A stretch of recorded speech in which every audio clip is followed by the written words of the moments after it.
დილოცავთ ოჯახის სიწმინდის დღეს, მაგრამ აქვს თუ არა მისალოცავ საქმე ქართველს იმის ფონზე რაც ხდება, ეს კითხვა დასვით. ერთი კითხვა დასვით კიდევ, როდესაც ოჯახის სიწმინდის დღეს აღნიშნავთ და მაგის ფონზე გვერდით ბავშვები, რომლებსაც დიუშენის კუნთოვანი დისტორფია აქვთ. მოდი მოკლედ აგიხსნით დიუშენის სინდრომი რა სიმპტომებით გამოიხატება და რა არის. დიუშენის სინდრომი არის კუნთების ატროფია. მარტივ ენაზე გეტყვით. საბოლოოდ არც ერთი კუნთი არ მუშაობს და წყვეტს ფუნქციონირებას. საწყისისთვის ვერ დგება, ვერ ჯდება. საბოლოოდ ვერ მოძრაობს, მაგრამ ტანჯვით ამთავრებს სიცოცხლეს. ტანჯვით გულის კუნთიც ვეღარ მუშაობს და ნორმალურადაც ვეღარ სუნთქავს. ვერც დიაფრაგმით სუნთქავს. ეს არის უდიდესი ტანჯვით დასრულება სიცოცხლის ბავშვისთვის და ეჯაჭვება საწოლს, რის შემდეგაც ვერც მოძრაობს, ვერც ვეღარაფერს აკეთებს, ისე გარდაიცვლება, რომ ტანჯვით მიდის. შუა პროცესში ეწყება ზოლოვანი დეფორმაციები, სკოლიოზი და მსგავსი პრობლემები. ვეღარ ყლაპავს, წყალსაც ვეღარ ყლაპავს ნორმალურად. გულის და სუნთქვის უკმარისობა ეწყება. მეტყველების,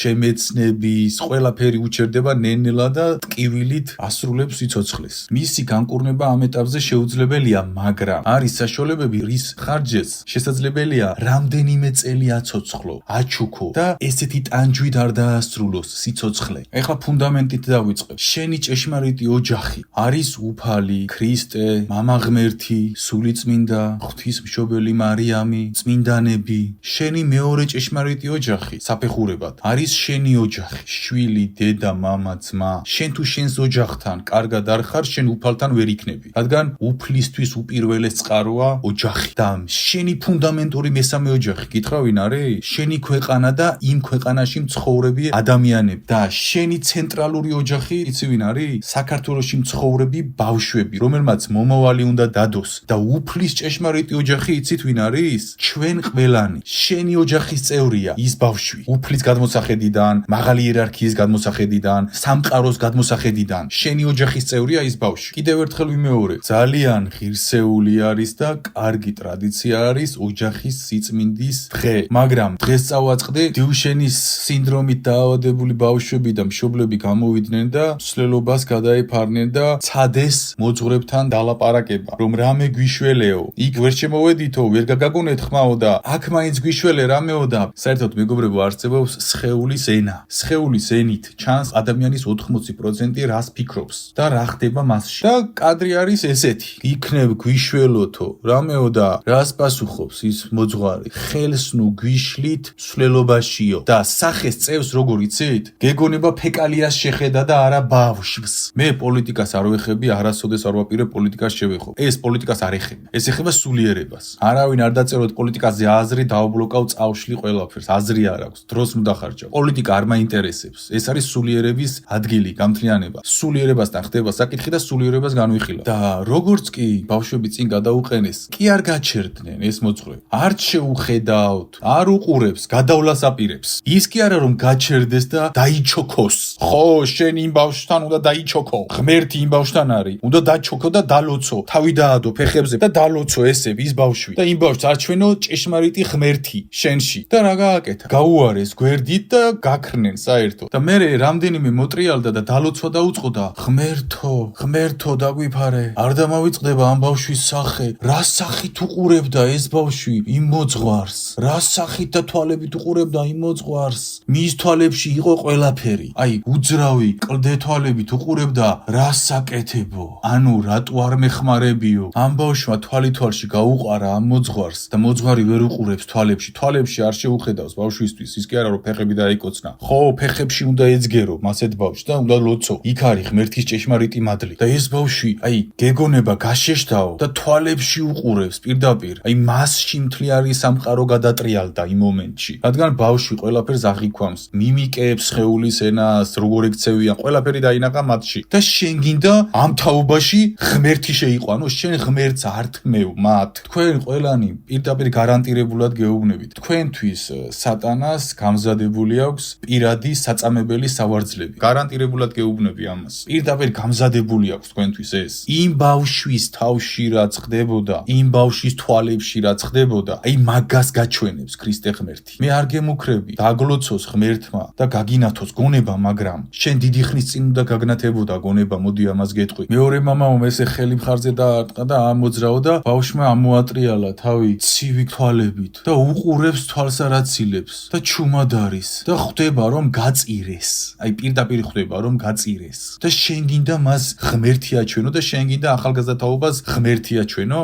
ტაძრები დაცარიელდება მალე. ტაძრებში აღარავინ აღარ ივლის და ღმერთი წაართვით ხალხს. ღმერთის წართმევა სატანას არაპატია ღმერთმა და ჩააქვესკნელა პირდაპირ. ამ სამყაროში ერთი რაღაც იცოდე, მოძღვარო, სულიერო მოღვაწე. ამ სამყაროში უდიდესი სასჯელი ეკისრება სულს, რომელიც ერთ ადამიანსაც კი ღმერთს წაართმევს შვილს.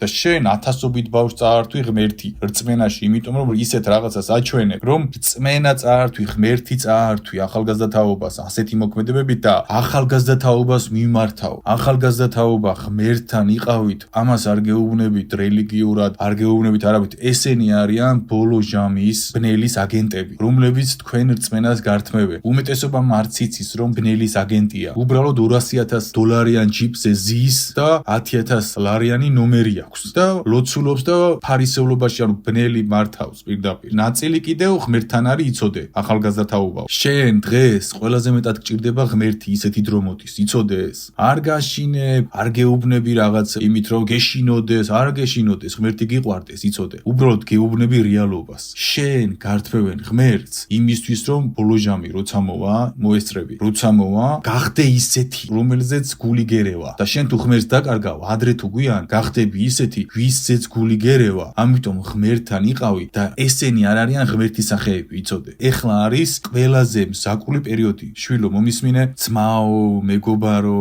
როგორც გინდა მიიღე. ესეთი მზაკრული პერიოდი ისტორიას, კაცობრიობას რაც შექმნილა არ ახსოვს. გესმის რას გიხსნი? ამადგან ნუ განსაზღვრაო შენ ღმერთს. დაიმახსოვრე ეს. რადგან ყველაფერი ეცდება შენ ცხოვრებაში ღმერთი წაგართვან, რომ ბოლო ჟამის დროს უბრალოდ გადაგაგდონ ბნელში და გაგხადონ ისეთი, რომელზეც უსასრულოდ გული აგერევა საკუთარ თავზე. ისეთ ადგილზე რომ წაგიყვანოს, სადაც შენი ერთადერთი ოცნება იქნება ნეტავ არ ვარსებობდე. და მე ის მიკვირს, რომ ამდენი ათასობით ადამიანი რომ იკრიბება ოჯახის სიწმინდის დღისთვის, ის ბავშვები თქვენს ოჯახს არ წარმოადგენენ? ღმერთის ოჯახს არ წარმოადგენენ? შენ შვილს რა რწმენა გინდა მიცე? მაინტერესებს. როდესაც მასეთ მსვლელობაზე გამოდიხარ ამის ფონზე, თორე ისე გამოდი მაგარია, მიხარია. ყველა ჩემს ნაშრომში ოჯახი, ოჯახის გარეშე არაფერი გამოდის ვამბობ, იმიტომ რომ ესეა, მაგრამ იმის ფონზე რაც ხდება, რანაირად გინდა შენი შვილი ღმერთის გახდეს? შენი შვილი პირდაპირ იქნება ათეისტი, იცოდე. შეიძლება ტაძარში იაროს, მაგრამ ბნელთან იქნება. რატომ? იმიტომ რომ რა მაგალითს აძლევ შენ შვილს? ვისთვისაც უნდა გამოხვიდე, ვისთვისაც უნდა თქვა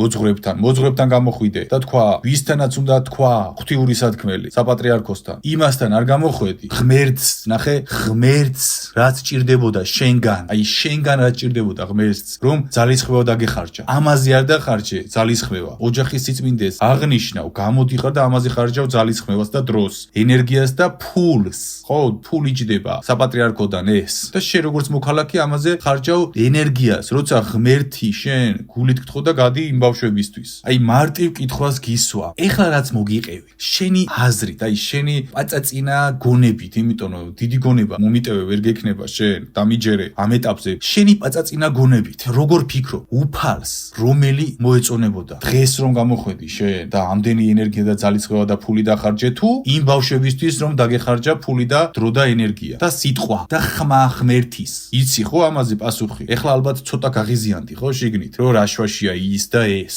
იმ შვაშია. მარტივად გეტყვი ეხლა რა შვაშია. აგიხსნი მშობლის ენაზე რა შვაშია. წარმოიდგინე ორი შვილი ყავს. წარმოიდგინე ორი შვილი ყავს ადამიანს. შენს მაგალითზე არ ვიტყვი რომ რაღაც წყევლასავით არ გამომივიდეს, დაგლოცავთ ყველას. წარმოიდგინე ორი შვილი ყავს ადამიანს და ერთი აპირებს ტანჯვით დაასრულოს სიცოცხლე და მეორე არხეინად ცხოვრობს. და შენს შვილებთან არიან გარკვეული ადამიანები ირგვლივ, რომელიც იტანჯება და რომელმაც ტანჯვით უნდა დაასრულოს სიცოცხლე. მას ის ადამიანები, ვისაც ჩააბარე, საერთოდ ყურადღებას არ აქცევენ, არც ელაპარაკებიან და როგორც ნაგვის ურნაში ნაგავს, ისე უყურებენ და ექცევიან. საერთოდ რომ შეხედვაც არ უნდა. და მეორე შენი შვილი, რომელიც არხეინად არის და კარგად არის, თავზე ყვებიან და გამოუყვეს ფულები, აიტატეს ხელში, გამოიყვანეს ქუჩაში, ჩააცვეს ტანსამოსი, ბედნიერად აღნიშნავენ ესე და აი შენ როგორც მშობელს, რომელი იქნებოდა შენთვის საძულველი ამის ფონზე, თორე ცალკეულად კი არა, ამის ფონზე ერთ დროს რომ ხდება ეს საძულველი რომელი იქნებოდა შვილი კი არა საძულველი ის ადამიანები ვისაც ჩააბარე პასუხი ხო მიხვდი რომელი ხართ საძულველი ამის ფონზე თორე ცალკეულად ვიმეორებ ოჯახის სიწმინდის დღე არის უდიდესი მადლი მაგრამ ამის ფონზე ეს არის ბოროტება გესმის ბოროტებაა ეს არის წმინდა ბოროტებაა როცა ოჯახში ესეთი პრობლემაა და შენ ქეიფობ და მას როგორც ნაგავს ისე უყურებ და არც აქცევ ყურადღებას ეს არის ბოროტება თორემ კარგს რომ აღნიშნავ ეს არ არის ბოროტება ვიმეორე გამიჯნეთ ეს ამიტომ რომ მოდიხართ და მილოცავთ ოჯახის სიწმინდის დღეს რა გვაქვს მოსალოცი ამ ყველაფრის ფონზე თორემ ცალკეულად კი არა ფონზე ერთდროულად რაც ხდება სიტუაცია შენ იგივე ხარ როგორც ეხლა ოჯახში ტრაგედია ხდებოდეს და მოდი გილოცავ აღვნიშნოთ დაბადების დღე და ვიმხიარლოთ მუსიკები ჩავთოთ და ვიქეიფოთ და ვიმხიარლოთ და გავერთოთ და ფული დავხარჯოთ ამ ყველაფერზე და წამალი არ უყიდოთ მეორეს სიგიჟეში ხართ თუ ფსიქოპატია დაგეწყოთ მაინტერესებს ამ ყველაფრის ფონზე რასაც ხედავ რა გიხარია რა გამხიარულებს რა დროს ოჯახის სიწმინდის დღეა როცა ესეთი ტრაგედია ხდება ამ კითხვას დაგისვამ და უფალი ამბობს ამას მარტივად გეტყვი ასევე მე არ ვამბობ ამას მე გარანტირებულად გეუბნები ამას რა დუნდა ამას უფალი ამბობს ამას ამის თქმაც კი ვერ ხვდები რომ როცა ტრაგედია ხდება ტრაგედიას უნდა დაუთმო მეტი დრო ვიდრე ქეიფს და ღრიან ცელს და რაღაც ამ ყველაფერს რა ვიცი მე მეგონა ტრადიციებით გვასწავლეს რომ როცა გლოვა არის გლოვას უნდა მივაქციოთ ყურადღება დავეხმაროთ ავდგეთ ისგეთ და მერე ვიქეიფოთ მე ესე ვისწავლე ჩვენი წინაპრებისგან და შენ რა ისწავლე მოძღვარო რელიგიისგან ღმერთისგან რა ისწავლე ვერაფერი და კარგად იცი სადაც მოხვდები შენ მე არ გემუქრები შენ იცი სადაც მოხვდები მე უბრალოდ გახსენებ ამას რომ იქნებ გამოსწორდე შენ იმ ბავშვისთვის უნდა დაგეჩოქებია და ფეხები დაგეკოცნა მე მაგას გავაკეთებდი შენს ადგილზე და იმ ბავშვს იმ ხელა რწმენას მივცემდი იმ ხელა იმედს მივცემდი მარტო ეს განკურნავდა და მეტი სიცოცხლეს მიცემდა და ადამიანებს იმდენ რწმენას ვაჩვენებდი მაგრამ არა როგორც ჭირიანს ისე გაეცალე თვალებშიც არ შეხედე მაგრამ ამაზე უარესი გველოდება ეს არაფერი არ არის ეს ანტიქრისტეს დაბადების ჭინთვებიც კი არ არის რაც დღეს ხდება და რაც ხდება არ დაიწყოთ ეხლა აქ პოლიტიკაზე ლაპარაკი და არ გავიგონოთ გამთლიანება აკადემიაში პოლიტიკაზე ლაპარაკი ყველა კომენტარს წავშლი და თუ გააგრძელებ დაგბლოკავ იმიტომ რომ ეს პოლიტიკა არ არის არ მაინტერესებს მე პოლიტიკამ გააკეთებინა თუ რამ გააკეთებინა აქ არის ღმერთი და მოძღვარი და ეს სიტუაცია მე ვლაპარაკობ ღმერთის საქმეს ამიტომ ესეთი ოჯახის სიწმინდის აღნიშვნა არის ცრუ რატომ იმიტომ რომ ესე დღეშია ბავშვები და შენ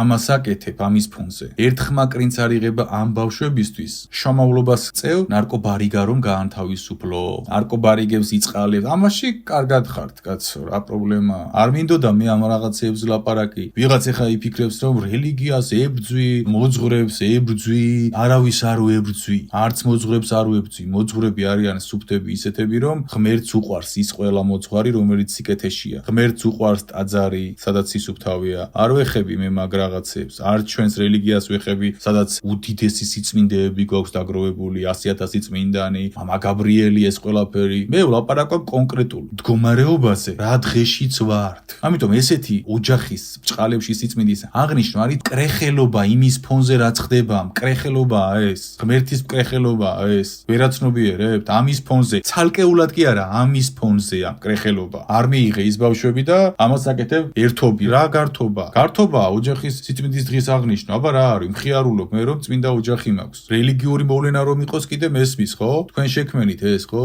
კარგია ვიმეორებ მაგრამ ამის ფონზე ეს არის მკრეხელობა და წაბილწვა სწორედ რომ მასეთი ოჯახის სიწმინდის დღის ეს არის მასეთი ოჯახის სიწმინდის დღის წაბილწვა მასე იბილწება სისუფთავეები ასეთი მოქმედებებით იბილწება სისუფთავეები ხალხზე აღარაფერს აღარ ვამბობ რომ ათასობით გამოვიდა არ გცხვენიათ არ გძნობ სირცხვერს იმაზე კი არა რომ ოჯახის სიწმინდის დღეზე გამოხვედის სირცხვერს იმის ფონზე რაც ხდება და საერთოდ რომ არაჩვენე რა ეშლება იმ მოძღვრებს და იმ ყველას ვის დაპროექტებულ დღესასწაულზეც გამოხვედი შენ ამათ აჩვენებ შენს ვითომ მოძღვარს აჩვენებ შენს ვითომ დეკანოს აჩვენებ რომ აი აქ ღმერთს შენ არაჩვენებ სიმართლეს ამაშია შენი პრობლემა შენ გგონია ღმერთთან ილოცები რანაირად ილოცები ღმერთთან მოყვასო დაფიქრდი ღმერთთან რანაირად ილოცები შენ ილოცები იმ მოძღვარზე იმ მოძღვრის აზრი უფრო გაინტერესებს მიხვალ თუ არა ოჯახის სიწმინდის დღეზე ვიდრე ღმერთი რას იფიქრებს შენზე რომ არაფერი არ უთხარი შენს მოძღვარს და მოხვედი გასართობად. არ მიხვედი იმ ბავშვების დასახმარებლად და გასართობად მოხვედი და არ უთხარი ამათ შენი სათქმელი პირიქით უთხარი ბრავო მაგარს აკეთებ. ღმერთს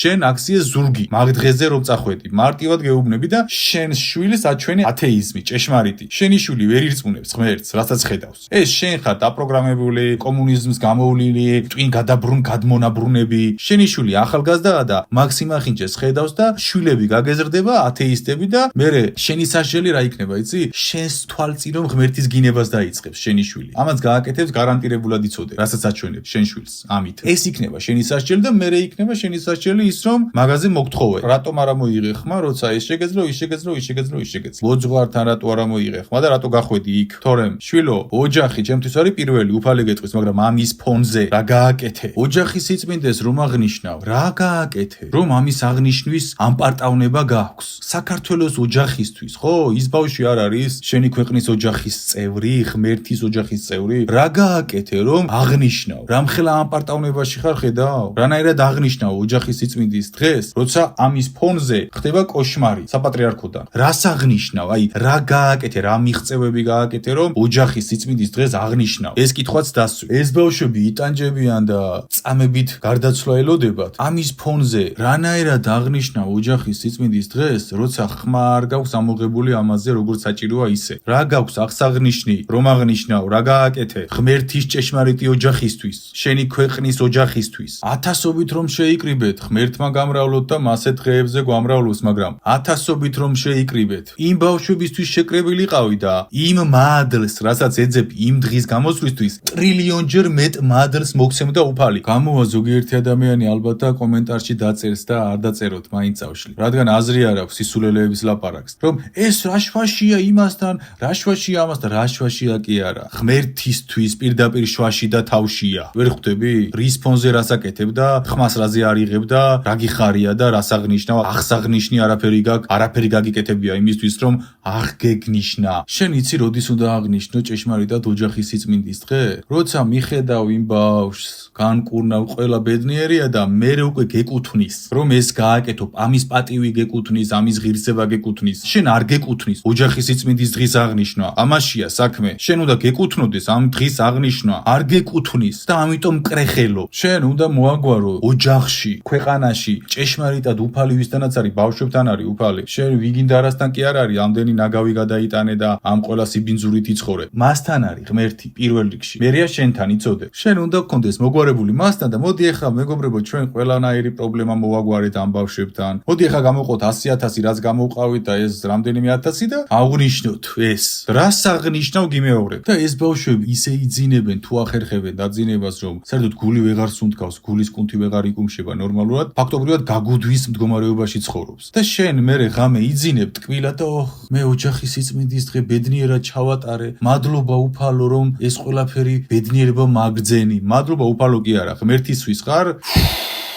ამ ყველაფრის ფონზე თან მე აგიხსენი მიზერული ხედვა უფლის. რა გინდოდა იქ, რას აღნიშნავდი? ვინ მოგცა შენ მაგის ამპარტავნება რომ აღნიშნო იმის ფონზე ეს და იქ არა მოიღო ხმა? და ღამე იძინებ და ფიქრობ რომ ღმერთთან იყავი დღეს. ღმერთთან კი არა, ბნელთან იყავი. ბნელთან იყავი გარანტირებულად გეუბნები. ვერ ხვდები? გამოფხიზლდი. ხო და მაგ მიჩნდება კითხვა, რანაირად იღებ შენ ამ ყველაფრის ფონზე ოჯახის სიწმინდის დღეში მონაწილეობას, როცა სათავეში ვინც არის, ჭეშმარიტად უფლის შვილებს ზურგი აქცია. ანუ ვინც დაგიპროექტა ეს ოჯახის სიწმინდის დღე, რომლებმაც ზურგი აქციეს პირდაპირ უფალს. ჯერ ყველაფრით აქციეს ზურგი უფალს 200,000-იანი ავტომობილით და 200,000-იანი არ ყოფნით და Z 10,000-იანი ნომრით. ანუ ყველანაირად ზურგი აქციეს და პირდაპირ ზურგი აქციეს ამ ბავშვებს და მის დაპროექტებულზე მიდიხარ. შენ ფიქრობ რომ ღმერთის დღესასწაულზე მიდიხარ, ჭეშმარიტად ფიქრობ მაგას? ამ ყველაფრის ფონზე, თორემ ცალკე კი არა. ამის ფონზე ერთდროულად რაც ხდება ვიმეორე. მართლა ფიქრობ რომ ღმერთის რიტუალზე მიდიხარ მაგით? ამიტომ გეუბნები ეს იყო კრეხელობა. პირდაპირ იყო კრეხელობა, წაბილწვა ოჯახის ყველაფრის. გაბრაზდი, რაც გინდა თქვენით, ვისაც სიმართლის მოსმენა არ გინდათ. მაგრამ ერთი რაღაც იცოდეთ. ღმერთი ყველაფერს ხედავს კი არა, ყველაფერს ხედავთ და თუ გინდა ეხა გულში რაც გინდა ჩემზე იფიქრე. ამ